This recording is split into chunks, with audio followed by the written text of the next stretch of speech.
சம்ஜத் இருப்பாரு. நான் தான் பேர் மாத்தி கொடுத்து நீங்க பெரிய நடிகரை உருவாக்கி கொடுத்தீங்க. நடிகர் ஆர்யா சம்ஜத். எதுக்காக சொல்றேன்னா இதெல்லாம் கொடுக்கிற உலகசாரம் பற்றி வாங்க. எனக்கு கோயிலோ ஆசிரம் நன்கொடை வாங்க மாட்டேன். ஒரு பீசா நன்கொடை வாங்குறீங்க. இதை படிக்கிறவா யாக சம்மானம் என்ன சொல்லுங்க? பணம் யாக சம்மானம் வாங்கி கொடுங்க. பூஜை பொருளா வாங்கி கொடுங்க. அன்னதானமா செய்யுங்க. இதான் என்னுடைய கோஷத்திலே நிறைய பேர் ஒரு மந்திரம் இருக்கா, சூழ்நிலை இருக்கா, செய்தி இருக்கணும், பயன்படுத்தணும். அதெல்லாம் ஏமாத்தல். வயசை நம்பிடாதீங்க. அது மாதிரி கோஷி நான் கிடையாது. நான் வித்தியாசமான கோஷிய. எல்லாமே இறைப்பதிகம் தான்.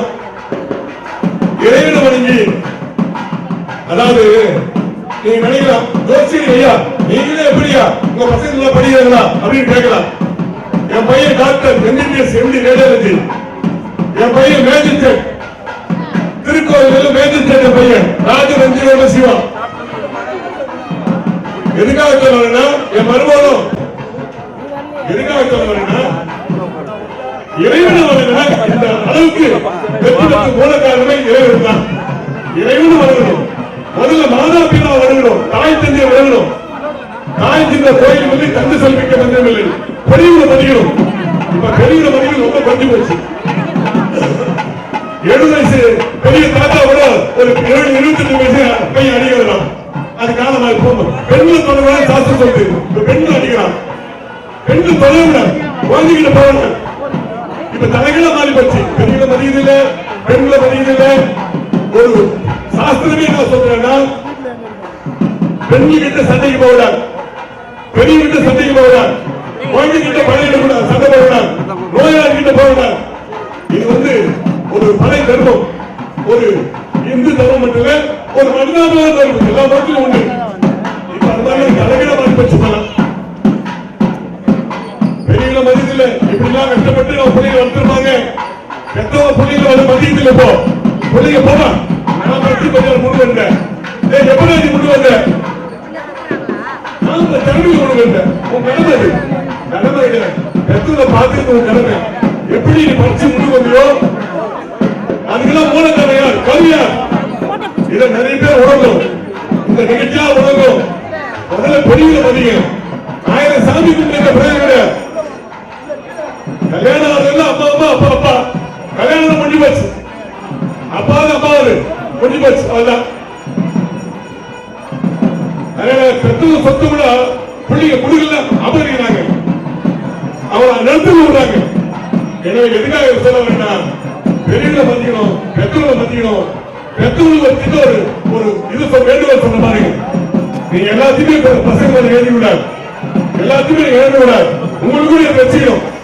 ஒரு கட்சி காலத்துல வயசான காலத்துல உங்களுக்கு வச்சுக்கணும். அப்பதான் உங்களுக்கு மதிப்பு மரியாதை. எல்லாத்தையும் மதிப்பு மரியாதை போயிடும். தயவுசெய்து ஜோதிட அனுபவத்தை சொல்ற கேளுங்க. வயசான என் பிள்ளையாச்சு பார்க்காதீங்க, என் பொண்ணாச்சு பார்க்காதீங்க. உங்களுக்கு ஒரு கட்சி காலத்துல ஒரு சொத்து பத்தி வச்சுக்கீங்க. அது உங்களுக்கு கட்சி காலத்துல ஒரு வருமானத்துக்கு வைக்க.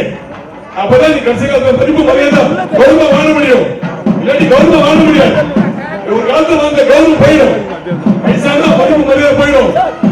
அதனால தயவு செய்து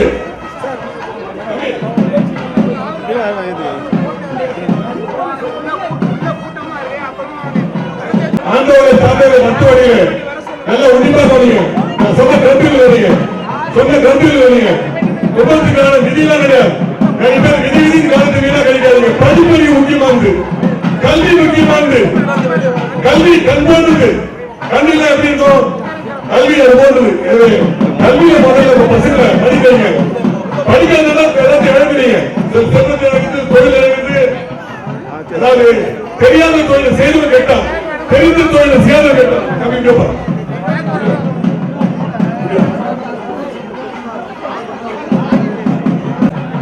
இந்த உலகை ஏமாற்ற யாரும் நம்பிவிடாது.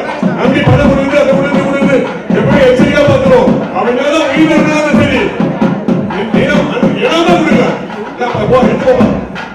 கடன் செய்து கொடுக்காதீங்க. கடன் முட்டாக திரும்பி வராது. அப்படிப்பட்ட உலகம் கழிவுகிறது. ஒரு சின்ன உதாரணம் சொல்லுங்க. பஞ்சபாண்டவர் ஆண்டு சொல்ல ஒருத்தர் நிலம் கொடுத்துட்டார். அந்த நிலம் வாங்கணும்னு நிலம் வாங்கிட்டார். நிலம் வாங்கணுக்கு ஒரு புதையல் கிடையாது.